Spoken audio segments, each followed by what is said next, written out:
the ISIS jihadi bride, could soon be on her way back to Britain.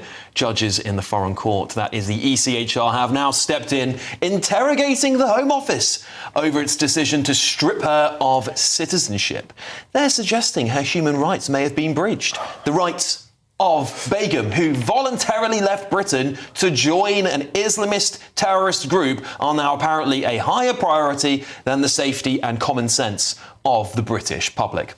Let me just remind you what Shamima Begum herself said openly to the British press. She said this: "When I saw my first severed head in a bin, it didn't faze me at all. It was from a captured fighter seized on the battlefield, an enemy of Islam. I thought it was normal." That was an interview she gave to The Times in February 2019. And when asked if she regretted her decision to join ISIS, she said this: "In a way, yes, but I don't regret it because it's changed me as a person. It's made me stronger, tougher.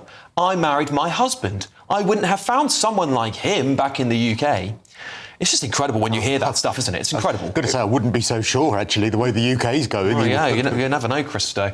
And yet, you can bet the ECHR are going to instruct our government, that loves international courts, by the way, that she's going to need a plane ticket back here to Britain. Well, her lawyers at Bernberg Pierce are calling this an unprecedented opportunity. Well, they're right.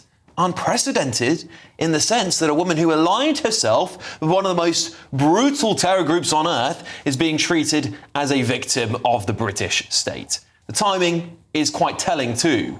It's just as the Prime Minister welcomed convicted extremist Alaa Abd El Fattah with open arms. The ECHR has all of a sudden decided it's time to lecture Britain on morality. The hypocrisy is almost quite impressive, isn't it?